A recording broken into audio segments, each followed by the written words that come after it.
നമസ്കാരം, ന്യൂസ് ടൈമിലേക്ക് സ്വാഗതം. പ്രധാന വാർത്തകൾ. യുഎയിൽ ഇന്ന് കോവിഡ് രോഗികളുടെ എണ്ണം 1000 കവിഞ്ഞു, ഒരു മരണം. ഷാർജയിൽ വൻ മയക്കുമരുന്ന് വേട്ട, 153 കിലോഗ്രാം മയക്കുമരുന്ന് പിടിച്ചെടുത്തു. അബുദാബിയിൽ കോവിഡ് PCR പരിശോധനാ ഫീസ് 250 ദിർഹമാക്കി കുറച്ചു. കോവിഡ് മാനദണ്ഡങ്ങൾ പാലിക്കാത്ത 139 സ്ഥാപനങ്ങൾ അജ്മാനിൽ അടച്ചുപൂട്ടി. വിശദമായ വാർത്തകളിലേക്ക്. യുഎയിൽ ഇന്ന് കോവിഡ് രോഗികളുടെ എണ്ണം 1000 കവിഞ്ഞു, ഒരു മരണവും റിപ്പോർട്ട് ചെയ്തു. കഴിഞ്ഞ 24 മണിക്കൂറിനുള്ളിൽ 1007 പേർക്കാണ് പുതിയതായി രോഗം ബാധിച്ചിരിക്കുന്നത്. ഇതോടെ ആകെ രോഗികളുടെ എണ്ണം 78,849 ഉയർന്നു. 521 പേർ രോഗമുക്തരായി. ഇതോടെ രോഗമുക്തരായവരുടെ എണ്ണം 68,983 ആകെ മരണസംഖ്യ 399 അധികൃതർ അറിയിച്ചു. അബുദാബിയിൽ കോവിഡ് PCR പരിശോധനാ ഫീസ് 250 ദിർഹമാക്കി കുറച്ചു. ഇതുവരെ 370 ദിർഹമായിരുന്നു ഒറ്റത്തവണ പരിശോധന നടത്തുന്നതിന് ആവശ്യമായിരുന്നത്. അംഗീകൃത ആരോഗ്യ സേവന കേന്ദ്രങ്ങൾ, ഡ്രൈവ് ത്രൂ സെന്ററുകൾ, ക്ലിനിക്കുകൾ എന്നിവിടങ്ങളിലെല്ലാം പുതുക്കിയ നിരക്കാണ് ഈടാക്കുക. അബുദാബിയിലേക്ക് പ്രവേശിക്കുന്നതിന് അതിർത്തികളിൽ 48 മണിക്കൂറിനകം ലഭിച്ച PCR നെഗറ്റീവ് ഫലമാണ് ആവശ്യമായി വേണ്ടത്. യാത്രകൾ അനിവാര്യമാകുന്ന സാഹചര്യങ്ങളിൽ ആളുകൾക്കുണ്ടാകുന്ന ഭാരിച്ച സാമ്പത്തിക ബാധ്യത ലഘൂകരിക്കാൻ ഫീസ് ഇളവ് ഏർപ്പെടുത്തുന്നതിലൂടെ സാധിക്കും. ഇതിനു പുറമെ അബുദാബിയിൽ റോഡ് മാർഗം എത്തുന്ന സന്ദർശകരും താമസക്കാരും 6 ദിവസത്തിലൊരിക്കൽ PCR പരിശോധന നടത്തണമെന്നും അത്യാഹിത ദുരന്ത നിവാരണ വകുപ്പ് നിർദ്ദേശിച്ചിരുന്നു. അബുദാബി 24/7. ഷാർജയിൽ വൻ മയക്കുമരുന്ന് വേട്ട.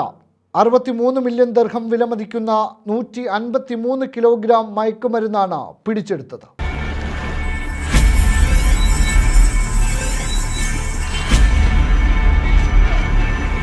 ഷാർജയിലെ ഒരു വില്ല കേന്ദ്രമാക്കിയാണ് സംഘം അനധികൃത മയക്കുമരുന്ന് നിർമ്മാണവും രഹസ്യ വ്യാപാരവും നടത്തിയിരുന്നത്. ഷാർജ ആന്റി നാർക്കോട്ടിക് വിഭാഗത്തിന്റെ നേതൃത്വത്തിലാണ് അതിവിദഗ്ധമായി കീഴടക്കിയത്. രഹസ്യ കേന്ദ്രത്തിലുണ്ടായിരുന്ന ഏഷ്യൻ വംശജരായ 58 പേരെ അറസ്റ്റ് ചെയ്തു. 63 മില്യൺ ദിർഹം വിലമതിക്കുന്ന 153 കിലോഗ്രാം മയക്കുമരുന്നാണ് ഇവരിൽ നിന്നും പിടിച്ചെടുത്തത്. ഇത് ബന്ധപ്പെട്ട് 7 ബാങ്ക് അക്കൗണ്ടുകളും മരവിപ്പിച്ചതായി നാർക്കോട്ടിക് ബ്യൂറോ അറിയിച്ചു. ഷാർജ പോർട്ടിൽ നിന്നും സംഘവുമായി ബന്ധപ്പെട്ട് വൻതോതിൽ മയക്കുമരുന്ന് പിടിച്ചെടുക്കുകയും ചെയ്തു.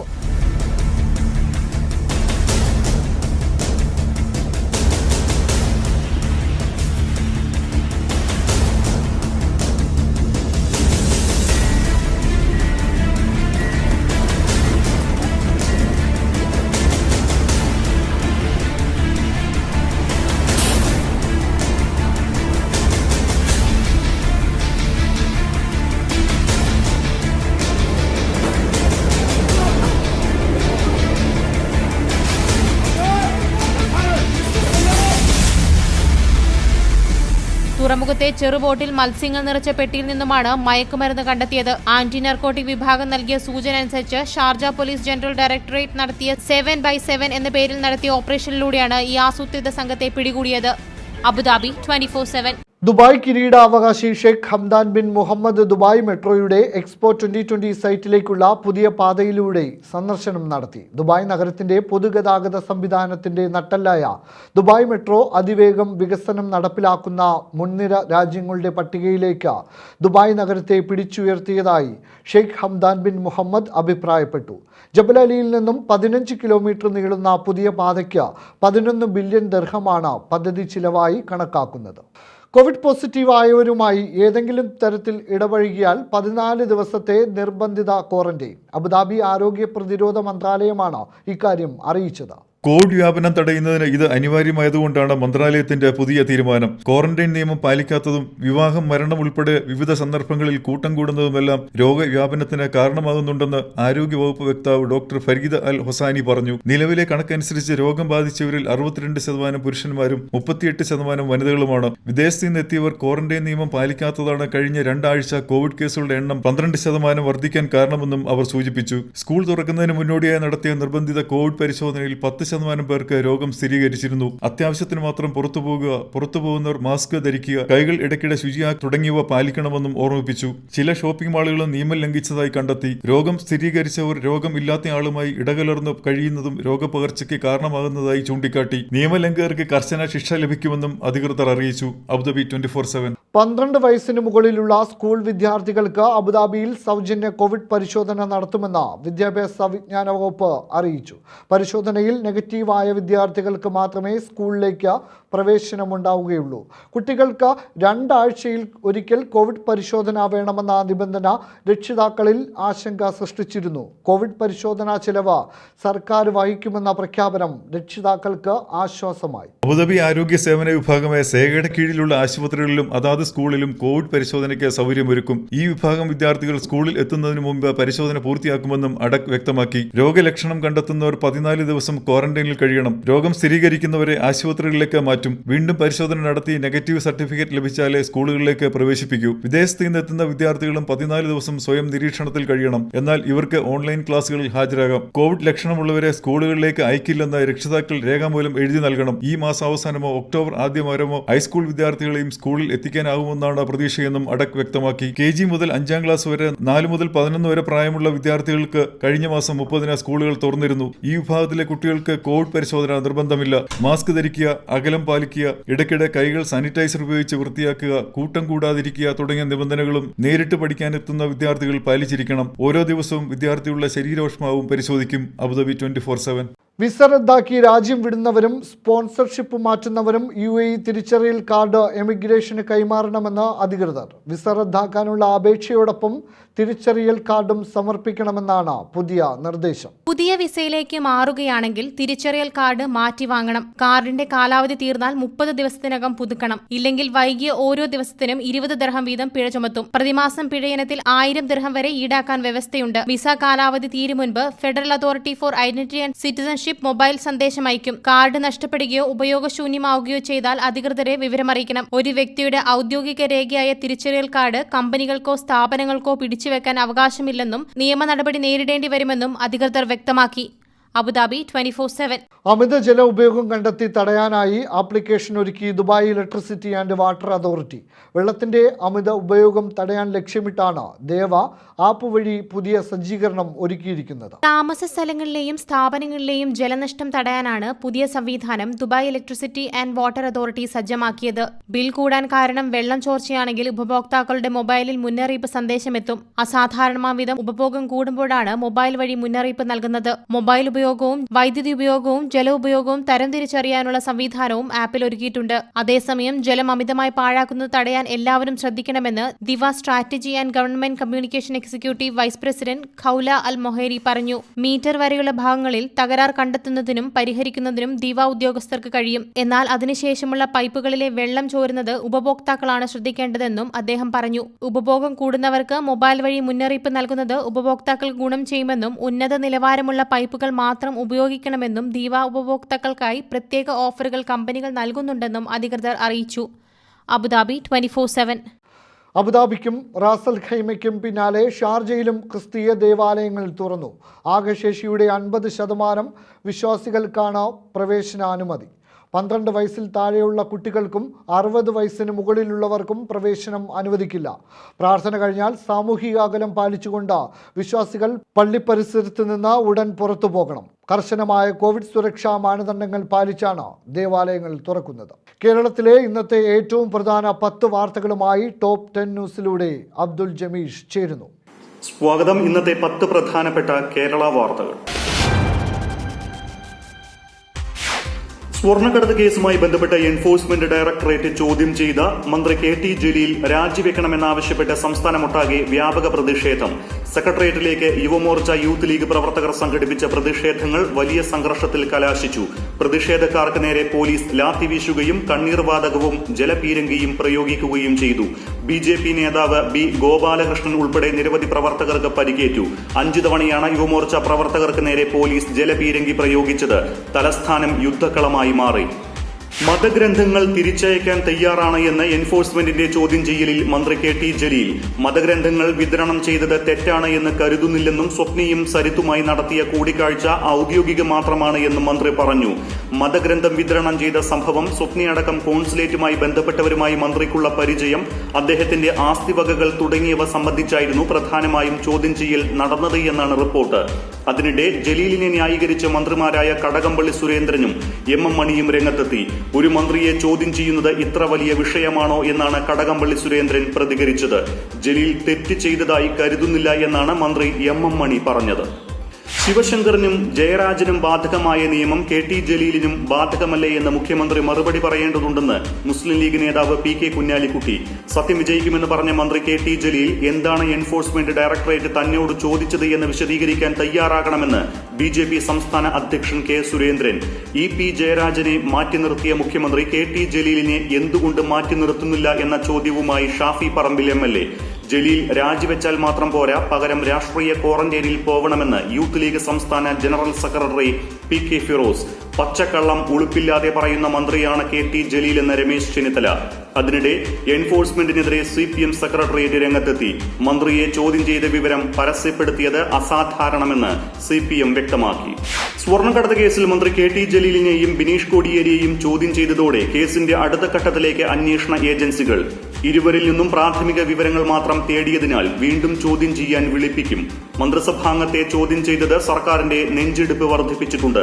അതേസമയം രാജി ആവശ്യപ്പെട്ട് സംസ്ഥാനത്ത് സമരകോലാഹലങ്ങൾ കത്തിപ്പടരുമ്പോൾ മന്ത്രി KT ജലീലിന്റെ വസതിയിൽ എഴുത്തിനിരുത്തും ചോറൂണും. അയൽവാസിയും സുഹൃത്തുമായ രഞ്ജിത്തിന്റെ കുട്ടിയുടെ ചോറൂണ് ചടങ്ങിലാണ് രാവിലെ മന്ത്രി പങ്കെടുത്തത്. കാസർഗോഡ് പെരിയയിൽ യൂത്ത് കോൺഗ്രസ് പ്രവർത്തകരായ ശരത് ലാലും കൃപേഷും കൊല്ലപ്പെട്ട കേസിൽ അന്വേഷണം CBIക്ക് വിട്ടുകൊണ്ടുള്ള സിംഗിൾ ബെഞ്ചിന്റെ ഉത്തരവിനെതിരെ കേരളം സുപ്രീം കോടതിയിൽ അപ്പീൽ നൽകി. ഹൈക്കോടതി ഡിവിഷൻ ബെഞ്ച് ഉത്തരവ് അടിയന്തരമായി സ്റ്റേ ചെയ്യണമെന്ന് ആവശ്യപ്പെട്ടും കേരളം പ്രത്യേക അപേക്ഷ നൽകിയിട്ടുണ്ട്. സർക്കാരിന്റെ അപ്പീലിൽ ഇടക്കാല ഉത്തരവ് ഇറക്കുന്നതിന് മുൻപ് തങ്ങളുടെ വാദം കേൾക്കണമെന്നാവശ്യപ്പെട്ട് ശരത് ലാലിന്റെയും കൃപേഷിന്റെയും മാതാപിതാക്കൾ സുപ്രീം കോടതിയിൽ തടസ്സ ഹർജി നൽകിയേക്കും. കേരളത്തിൽ ഇന്ന് 2885 പേർക്ക് കോവിഡ് സ്ഥിരീകരിച്ചു. തിരുവനന്തപുരത്ത് 566 പേർക്ക് ഇന്ന് രോഗം ബാധിച്ചു. 15 മരണങ്ങളാണ് ഇന്ന് കോവിഡ് മൂലം റിപ്പോർട്ട് ചെയ്യപ്പെട്ടത്. 2640 പേർക്ക് സമ്പർക്കത്തിലൂടെയാണ് രോഗം ബാധിച്ചത്. കോഴിക്കോട് നഗരത്തിലെ പ്രധാന മാർക്കറ്റായ സെൻട്രൽ മാർക്കറ്റിൽ 111 പേർക്ക് കോവിഡ് സ്ഥിരീകരിച്ചു. ഇതോടെ മാർക്കറ്റ് അടച്ചു. കൊട്ടിയത്തെ റംസിയുടെ മരണത്തിൽ പോലീസിനെതിരെ വീണ്ടും പെൺകുട്ടിയുടെ ബന്ധുക്കൾ. ആരോപണം നേരിടുന്ന നടിക്ക് മുൻകൂർ ജാമ്യം നേടാൻ CI സഹായം ചെയ്തുവെന്നാണ് കുടുംബത്തിന്റെ ആരോപണം. സീരിയൽ നടിയെ ആദ്യം ചോദ്യം ചെയ്യലിന് ശേഷം വിട്ടയച്ച പോലീസ് രണ്ടാം ഘട്ട ചോദ്യം ചെയ്യലിന് ഇവർ ഹാജരാകാനിരുന്നിട്ടും വിവരം മറച്ചുവെച്ചു. ഇക്കാര്യം ചൂണ്ടിക്കാട്ടി കൊല്ലം സിറ്റി പോലീസ് കമ്മീഷണർക്ക് പിതാവ് പരാതി നൽകി. പ്രതിക്കെതിരെ പോക്സോ ഉൾപ്പെടെയുള്ള വകുപ്പുകൾ ചുമത്തണമെന്നും പരാതിയിൽ പറയുന്നു. കുട്ടനാട് ചവറ ഉപതെരഞ്ഞെടുപ്പുകൾ സംബന്ധിച്ച തീരുമാനം വൈകും. ഇക്കാര്യത്തിൽ കേരളത്തിന്റെ ആവശ്യത്തിന്മേൽ തെരഞ്ഞെടുപ്പ് കമ്മീഷൻ ഉടൻ തീരുമാനമെടുത്തേക്കില്ല. തെരഞ്ഞെടുപ്പ് തീയതി ഇതുവരെ തീരുമാനിച്ചിട്ടില്ല എന്നാണ് കമ്മീഷന്റെ വിശദീകരണം. ആലുവ കടുങ്ങല്ലൂരിൽ കോൺഗ്രസ് AI ഗ്രൂപ്പുകാർ തമ്മിൽ ഏറ്റുമുട്ടി. മണ്ഡലം ഭാരവാഹികളുടെ സ്ഥാനാരോഹണ ചടങ്ങിലായിരുന്നു സംഘർഷം. ചടങ്ങിലേക്ക് I ഗ്രൂപ്പുകാർ പ്രകടനവുമായി എത്തുകയായിരുന്നു. ഇന്നലെ വൈകിട്ടാണ് സംഘർഷമുണ്ടായത്. കേരളത്തിൽ മഴ കനത്തതോടെ ജാഗ്രതാ നിർദ്ദേശം പുറപ്പെടുവിച്ചു. 3 ജില്ലകളിൽ ഓറഞ്ച് അലർട്ട് പ്രഖ്യാപിച്ചു. 8 ജില്ലകളിൽ യെല്ലോ അലർട്ടാണ്. 50 കിലോമീറ്റർ വേഗത്തിൽ കാറ്റ് വീശാൻ ഇടയുള്ളതിനാൽ മത്സ്യത്തൊഴിലാളികൾ കടലിൽ പോകരുതെന്നും മുന്നറിയിപ്പുണ്ട്. ഇടുക്കി, കണ്ണൂർ, കാസർഗോഡ് എന്നീ ജില്ലകളിലാണ് ഓറഞ്ച് അലർട്ട്. കാസർഗോഡ് ബ്ലാലിലെ കോട്ടക്കുന്ന് മലയിൽ ഉരുൾപൊട്ടി.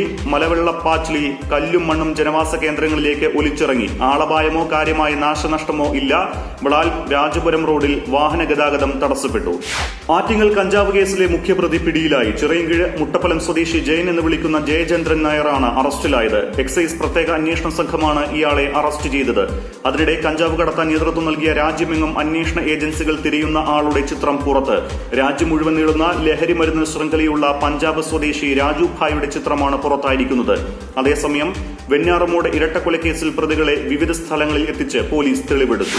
ജ്വല്ലറി തട്ടിപ്പ് കേസിൽ മഞ്ചേശ്വരം MLAയും മുസ്ലിം ലീഗ് നേതാവുമായ MC കമറുദ്ദീനെതിരെ നടപടി ആവശ്യപ്പെട്ട് തൃക്കരിപ്പൂർ MLA M രാജഗോപാലൻ സ്പീക്കർക്ക് കത്ത് നൽകി. MC കമറുദ്ദീൻ ഔദ്യോഗിക വാഹനത്തിൽ സ്വർണം കടത്തിയെന്ന കേസിൽ അന്വേഷണം വേണമെന്ന ആവശ്യവും ഇതിനിടെ ശക്തമായിട്ടുണ്ട്. അതേസമയം 2000 കോടിയുടെ പോപ്പുലർ ഫിനാൻസ് നിക്ഷേപ തട്ടിപ്പിൽ കൂടുതൽ പേർ പ്രതികളാകും. തട്ടിപ്പിന്റെ ആസൂത്രണത്തിൽ ഉടമകളുടെ ബന്ധുക്കളടക്കം കൂടുതൽ പേർക്ക് പങ്കുണ്ട് എന്നാണ് സൂചന. ഇതൊക്കെയാണ് ഇന്നത്തെ 10 പ്രധാനപ്പെട്ട കേരള വാർത്തകൾ. കോവിഡ് മാനദണ്ഡങ്ങൾ പാലിക്കാത്ത 139 സ്ഥാപനങ്ങൾ അജ്മാനിൽ അടച്ചുപൂട്ടി. അജ്മാൻ നഗരസഭയുടെ ആഭിമുഖ്യത്തിൽ നടത്തിയ പരിശോധനയെ തുടർന്നാണ് നടപടി. പരിശോധനാ ക്യാമ്പയിന്റെ ഭാഗമായി നഗരസഭാധികൃതർ 6348 സ്ഥാപനങ്ങളിൽ പരിശോധന നടത്തിയിരുന്നു. മൊത്തം 225 സ്ഥാപനങ്ങൾക്ക് കനത്ത പിഴ ചുമത്തുകയും 139 സ്ഥാപനങ്ങൾ അടച്ചുപൂട്ടുകയും ചെയ്തു. ജനങ്ങളുടെ ആരോഗ്യവും സുരക്ഷയും സംരക്ഷിക്കുന്നതിനായി സ്ഥാപനങ്ങളുടെ പ്രവർത്തനങ്ങൾ നിരീക്ഷിക്കാൻ എല്ലാ കേഡർമാർക്കും നിർദ്ദേശം നൽകിയതായി അജ്മാൻ മുനിസിപ്പാലിറ്റിയിലെ ആരോഗ്യ പരിസ്ഥിതി വകുപ്പ് മേധാവി ഖാലിദ് അൽ ഹൊസൈനി ചൂണ്ടിക്കാട്ടി. സാമ്പത്തിക വികസന വകുപ്പിന്റെ സഹകരണത്തോടെയാണ് പരിശോധനകൾ നടത്തിയത്. കോവിഡ്-19 വ്യാപനം തടയുന്നതിനുള്ള നിർദ്ദിഷ്ട നിയമങ്ങളുടെ ലംഘനം തടയുന്നതിന് പരാതികൾ പരിശോധിക്കാൻ മുഴുവൻ സമയവും അധികൃതർ പ്രവർത്തിക്കുന്നുണ്ട്. പൊതുജനാരോഗ്യം സംരക്ഷിക്കുക എന്ന ലക്ഷ്യത്തോടെ കോവിഡ്-19ന്റെ ഭാഗമായി ബന്ധപ്പെട്ട് 42 സർക്കുലറുകളും തീരുമാനങ്ങളും ഇതിനകം പുറത്തിറക്കിയിട്ടുണ്ട്. അബുദാബി 24/7. കോവിഡിന്റെ പശ്ചാത്തലത്തിൽ അബുദാബി സുസ്ഥിര വാരാചരണം ഇത്തവണ ഓൺലൈനായി നടക്കും. 170 രാജ്യങ്ങളിൽ നിന്നുള്ള 45,000 പേരാണ് കഴിഞ്ഞ വർഷം സുസ്ഥിര വാരാചരണത്തിന്റെ ഭാഗമായത്. 2021 ജാനുവരി 18 മുതൽ 21 വരെയാണ് വാരാചരണം. മഹാമാരികളുടെ സമയങ്ങളിൽ ഊർജ്ജരംഗത്തിലുണ്ടാവുന്ന വെല്ലുവിളികളും അതിനെതിരായുള്ള പ്രവർത്തനങ്ങളുമാണ് ഇത്തവണ വാരാചരണ വിഷയം. പുനരുത്പാദക ഊർജ്ജവും സുസ്ഥിര വികസനവും എന്ന ആശയത്തിലൂന്നിയ ഭാവി പദ്ധതികളാണ് ഇതിൽ ചർച്ച ചെയ്യപ്പെടുക. ആരോഗ്യപരവും സുരക്ഷിതവും സുസ്ഥിരവുമായ ജീവിത സാഹചര്യം ലോകത്തിൽ മുഴുവൻ ലഭ്യമാകുന്നതിനുതകുന്ന പദ്ധതികളെക്കുറിച്ച് ഇതിൽ വിശദീകരിക്കുമെന്ന് UAE വ്യവസായ നൂതന സാങ്കേതിക വകുപ്പ് മന്ത്രിയും മസ്ദാർ ചെയർമാനുമായ ഡോക്ടർ സുൽത്താൻ അൽ ജാബർ പറഞ്ഞു. വ്യവസായ മേഖലയുമായി ബന്ധപ്പെട്ട് UAE സംഘടിപ്പിക്കുന്ന രണ്ടാമത്തെ വലിയ ഓൺലൈൻ പരിപാടിയാകും സുസ്ഥിര വാരാചരണം. അബുദാബി ഇന്റർനാഷണൽ പെട്രോളിയം എക്സിബിഷനും ഇത്തവണ ഓൺലൈനായി നടക്കും. ഭരണാധികാരികൾ, നയതന്ത്ര വിദഗ്ധർ, ശാസ്ത്രജ്ഞർ, വിവിധ മേഖലകളിൽ നിന്നുള്ള വിദഗ്ധർ തുടങ്ങിയവരെല്ലാം ഭാഗമാകും. അബുദാബി 24/7. മിഡിൽ ഈസ്റ്റിലെ ഇന്നത്തെ ഏറ്റവും പ്രധാന 10 വാർത്തകളുമായി അനിൽ സി ഇടുക്കുള ചേരുന്നു. സ്വാഗതം. മിഡിൽ ഈസ്റ്റിലെ ഇന്നത്തെ 10 പ്രധാന വാർത്തകൾ. ഇസ്രായേലുമായി നയതന്ത്ര ബന്ധം സാധാരണ നിലയിലാക്കാനുള്ള തീരുമാനവുമായി ബഹ്റിനും. US മധ്യസ്ഥതയിലാണ് മധ്യപൂർവ്വ രാജ്യങ്ങളിലെ നിർണായക രാഷ്ട്രീയ പ്രാധാന്യമുള്ള പുതിയ കരാർ രൂപം കൊണ്ടിരിക്കുന്നത്. ബഹ്റിൻ രാജാവ് ഹമദ് ബിൻ ഈസ അൽ ഖലീഫ, ഇസ്രായേൽ പ്രധാനമന്ത്രി ബെന്യാമിൻ നെതന്യാഹു എന്നിവരുമായി നടത്തിയ ചർച്ചകൾക്ക് ശേഷം US പ്രസിഡന്റ് ഡൊണാൾഡ് ട്രംപാണ് ഇക്കാര്യം അറിയിച്ചത്. ഇതോടെ ഇസ്രായേലുമായി ബന്ധം സ്ഥാപിക്കുന്ന 4ാമത്തെ അറബ് രാജ്യമായി മാറുകയാണ് ബഹ്റിൻ. വലിയ വിമാനങ്ങൾക്ക് കരിപ്പൂർ വിമാനത്താവളത്തിൽ വിലക്ക് തുടരുന്നത് സൗദി പ്രവാസികൾക്കിടയിൽ ആശങ്ക പരത്തുന്നു. അടുത്ത 14-ന് സൗദിയിൽ നിന്നും കരിപ്പൂരിലേക്കും തിരിച്ചുമുള്ള സൗദി വിമാനത്തിനാണ് ഇപ്പോൾ അനുമതി നിഷേധിച്ചിരിക്കുന്നത്. കരിപ്പൂരിൽ നടന്ന വിമാന അപകടത്തെ തുടർന്നാണ് മൺസൂൺ കാലയളവിൽ വലിയ വിമാനങ്ങൾക്ക് വിലക്ക് ഏർപ്പെടുത്തിയിരിക്കുന്നത്.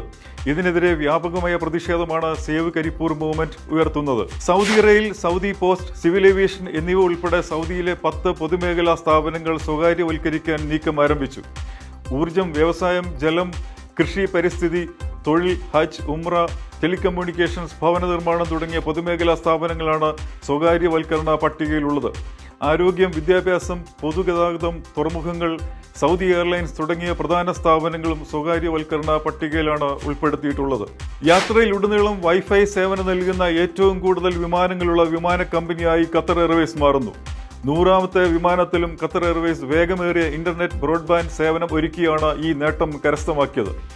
ആഗോള മൊബൈൽ സാറ്റലൈറ്റ് കമ്മ്യൂണിക്കേഷൻ ദാതാവായ ഇൻമർസാത്തിന്റെ GX ഏവിയേഷൻ സാങ്കേതികവിദ്യ ഉപയോഗിച്ചാണ് വിമാനങ്ങളിൽ വേഗമേറിയ ഇന്റർനെറ്റ് സേവനം ലഭ്യമാക്കിയിരിക്കുന്നത്. കുവൈറ്റിൽ വീണ്ടും ഭാഗിക കർഫ്യൂ ഏർപ്പെടുത്തുമെന്ന് പ്രാദേശിക മാധ്യമങ്ങൾ റിപ്പോർട്ട് ചെയ്യുന്നു. കോവിഡ് രോഗബാധയുടെ പശ്ചാത്തലത്തിലാണ് വീണ്ടും ആരോഗ്യവകുപ്പ് ഈ നിർദ്ദേശം മുൻപോട്ട് വച്ചിരിക്കുന്നത്. ആരോഗ്യ നിർദ്ദേശങ്ങൾ പാലിക്കാത്തവരെ കണ്ടെത്തി കർശന നടപടികൾ സ്വീകരിക്കാനും നിർദ്ദേശം നൽകിയിട്ടുണ്ട്. ബഹ്റിനിൽ വീട്ടുജോലിക്കാരുടെ റിക്രൂട്ട്മെന്റ് പുനരാരംഭിക്കാൻ നിർദ്ദേശം നൽകി. ലേബർ മാർക്കറ്റ് റെഗുലേറ്ററി അതോറിറ്റിയാണ് 14-ാം തീയതി മുതൽ റിക്രൂട്ട്മെന്റ് ആരംഭിക്കാൻ അനുമതി നൽകിയിരിക്കുന്നത്. അംഗീകൃത ഏജൻസികൾ വഴി മാത്രമേ വീട്ടുജോലിക്കാരെ തിരഞ്ഞെടുക്കാവൂ എന്ന് അധികൃതർ മുന്നറിയിപ്പ് നൽകിയിട്ടുണ്ട്. ഒമാനിൽ മുവാസലാത്ത് ബസ്സുകളുടെയും വാനുകളുടെയും സർവീസ് വൈകാതെ പുനരാരംഭിക്കുമെന്ന് സൂചന നൽകി ഒമാൻ ആരോഗ്യമന്ത്രി. കുറഞ്ഞ വരുമാനക്കാരുടെ ഏക ആശ്രയമായ പൊതുഗതാഗത സംവിധാനം നിർത്തലാക്കിയത് പ്രവാസികളെ ഏറെ പ്രതികൂലമായി ബാധിച്ചിട്ടുണ്ട്. നിലവിലെ സാഹചര്യത്തിൽ യാത്രക്കാരുടെ എണ്ണത്തിൽ പരിമിതൽ ഉള്ളതിനാൽ ഓറഞ്ച് ടാക്സികൾ അമിത നിരക്കാണ് ഈടാക്കുന്നതെന്ന് പരാതിയുണ്ട്. മാർച്ച് 19-നാണ് മുവാസലാത്ത് സർവീസുകൾ നിർത്തിവെച്ചത്. അഫ്ഗാനിസ്ഥാനിൽ സമാധാനം പുനഃസ്ഥാപിക്കുന്നതുമായി ബന്ധപ്പെട്ട സുപ്രധാന ചർച്ചകൾക്ക് ഇന്ന് ദോഹയിൽ തുടക്കം കുറിച്ചു. അമേരിക്കയും താലിബാനുമായി ഒപ്പുവെച്ച കരാറിന്റെ അടിസ്ഥാനത്തിലാണ് ചർച്ചകൾ. അഫ്ഗാനിസ്ഥാനിലെ വിവിധ പാർട്ടികളും സംഘടനകളും ചർച്ചയിൽ പങ്കെടുക്കുന്നുണ്ട്. കുവൈറ്റിൽ ഇന്ത്യൻ എഞ്ചിനീയർമാരുടെ അക്രഡിറ്റേഷനുമായി ബന്ധപ്പെട്ട് 2 വർഷത്തോളമായി തുടരുന്ന പ്രതിസന്ധിക്ക് പരിഹാരം കണ്ടെത്തുമെന്ന് ഇന്ത്യൻ അംബാസിഡർ സിബി ജോർജ്. ഇഖാമ പുതുക്കാൻ കുവൈറ്റ് എഞ്ചിനീയേഴ്സ് സൊസൈറ്റിയുടെ NOC നിർബന്ധമാക്കിയതോടെയാണ് പ്രശ്നങ്ങൾ ആരംഭിച്ചത്. എഞ്ചിനീയേഴ്സ് സൊസൈറ്റിയുടെ NOC ലഭിക്കാൻ NBA അക്രഡിറ്റേഷൻ മാനദണ്ഡമാക്കിയതാണ് ഇന്ത്യൻ എഞ്ചിനീയേഴ്സിന് വിനയായി തീർന്നിരിക്കുന്നത്. GCC രാജ്യങ്ങളിലെ കഴിഞ്ഞ 24 മണിക്കൂറിനുള്ളിൽ ലഭിച്ച കോവിഡ് രോഗബാധയുടെ വിവരങ്ങൾ.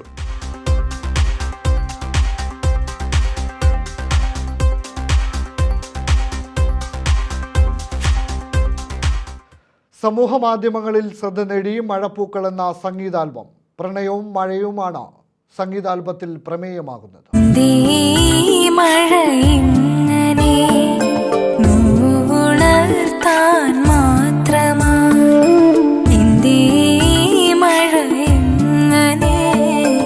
ഗൃഹാതുരമായ ഒരു മഴയോർമ്മയുടെ ദൃശ്യാവിഷ്കാരമാണ് ആൽബത്തിലൂടെ ഒരുക്കിയിരിക്കുന്നത്. പ്രണയത്തിന്റെയും മഴയുടെയും വിവിധ ഭാവങ്ങളാണ് ആൽബത്തിലൂടെ വരച്ചുകാട്ടുന്നത്. ഷിനോജ് സൈനാണ് സംവിധാനം നിർവഹിച്ചിരിക്കുന്നത്. മലയാള സിനിമയിലെ പ്രശസ്ത സ്റ്റിൽ ഫോട്ടോഗ്രാഫർ രാജീവ് വാഴിയൂറാണ് മനോഹര ദൃശ്യങ്ങൾ പകർത്തിയിരിക്കുന്നത്. രചനയും സംഗീതവും നിഷാന്ത് തെക്കേതിൽ നിർവഹിച്ചു. നിരവധി ഹിറ്റ് സിനിമകളുടെ ചുക്കാൻ പിടിച്ച ഇക്ബാൽ പാനായിക്കുളമാണ് പ്രൊഡക്ഷൻ കൺട്രോളർ. പ്രശസ്ത ഗായിക അപർണ അനിലാണ് പാടി അഭിനയിച്ചിരിക്കുന്നത്. Visualiser VR Nasar, editing Shailesh എന്നിവർ നിർവഹിച്ചു. നഷ്ടമായിക്കൊണ്ടിരിക്കുന്ന വയലേലകളും തറവാടും തൊടിയും കുളവും മഴയും എല്ലാം ഒന്നിച്ചു ചേർത്ത് നഷ്ടപ്രണയത്തിന്റെ വരികളോടെയാണ് മഴപ്പൂക്കൾ എന്ന മ്യൂസിക് ആൽബം പ്രേക്ഷകരെ ഓർമ്മകളിലേക്ക് കൂട്ടിക്കൊണ്ടുപോകുന്നത്.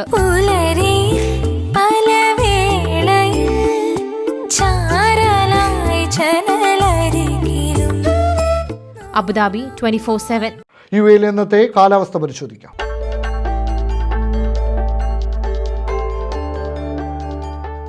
സ്വർണ്ണവില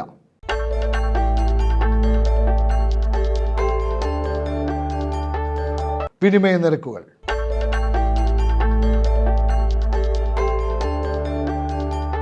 അവസാനമായി പ്രധാന വാർത്തകൾ വീണ്ടും. UAE ഇന്ന് കോവിഡ് രോഗികളുടെ എണ്ണം 1000 കവിഞ്ഞു.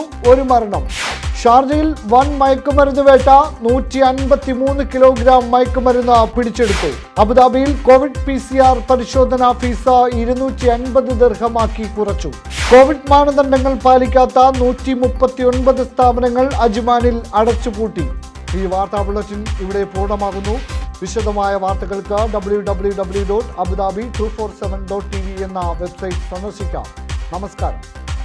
അബുദാബി 24/7. അബുദാബിയിൽ നിന്നും പ്രവാസികൾക്കായുള്ള ശബ്ദം.